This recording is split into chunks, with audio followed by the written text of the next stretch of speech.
ওই গুলি খেয়ে পড়ে আসছিল, দুই ছেলে দেখে অনাবিল হাসপাতালে নেয় কাজলা।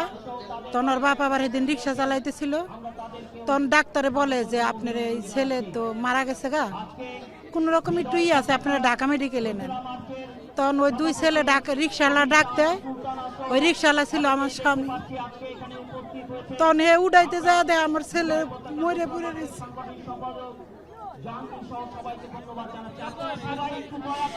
এখন আমি আমার ছেলে যে মারুক আমি বিচার চাই। সরকারের কাছে আমার আবেদন, আমি তো আমার সন্তান ফেরত পাবো না, কিন্তু আমার সন্তানের বিচার চাই আমি। ওর বাপে পাগলের মতো খালি ঘুরে, আমার একটাই ছেলে, আমার তো আর কোনো অবলম্বন নাই।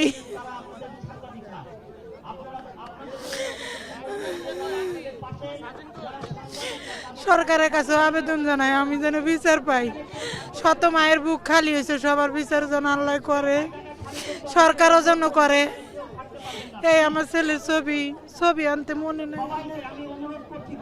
কারখানায় কাজ করতো, শুক্রবারে ফুটবল খেলতো, খেলে পেরায় যাই না দিছে আমারে, কইছে মা আমার জীবনের প্রথম পুরস্কার আমি তোমারে দিলাম। আমি তো জানতাম না যে আমার এইটাই জীবনের প্রথম পুরস্কার হইব। আমার সন্তান আমার চাইরা চলে গেছে দুনিয়া চাইরা। আমি আমার সন্তানের বিচার চাই, আমি কিচ্ছু চাই না, আমি আমার সন্তানের বিচার চাই। আর বিচার না করলে আমি আমার সন্তান ফেরত চাই, এইটাই আমার আবেদন। আমি আর কিচ্ছু চাই না। আমার নাম সেলিনা, আর আমার স্বামীর নাম ওবায়দুল ইসলাম, আমার সন্তানের নাম আমিনুল ইসলাম আমিন। আমি আব্দুল আজিজের আম্মা। আমার ছেলে যে ছেলে বাড়াইছে সে গুলি খাইছে, 5 তারিখে গুলি খাইছে, 7 তারিখে মরছে মেডিকেল হাসপাতাল। আমি বিচার চাই। ছেলেতে আমার ছোটবেলা থইয়া বাপ মরছে, ছেলেতে আমি কত কষ্ট করে তো মানুষ করলাম। এই ছেলে আমার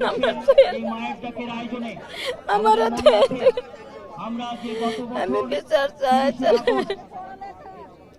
কত লেখাপড়া করাইছি, কতই করছি, ছেলেতে আমি তো ছোট ভাই আছে, ছোট ভাইয়ের চাকরি আপনারা তুলে দিবেন। আপনারা কি ব্যবস্থা করবেন, এই ব্যবস্থা করে দেন। আব্দুল আছে ওই মাসে বাইরে যাওয়ার কথা ছিল, আমার দুইটাই ছেলে, আমার স্বামী নাই। আমার এই ছেলে আমার ইনকাম করে খাইতো। আমার ছেলে মাহবুবুর রহমান মোল্লা কলেজে পড়ছে ইন্টার পর্যন্ত। আমি এই খুনি হাসিনার ফাঁসি চাই, এই স্বৈরাচারের ফাঁসি চাই। ওরে আন্না বাংলার মাটিতে আন্না ওরে গুলি করে, যেমন কাম আসছে মায়ের সন্তানদের অমন করে দেন, ওরে গুলি করে আমারে। আজকে আমি রাত্রে একটা ফোড়াও ঘুমাই নেই আমার ছেলের লেগা।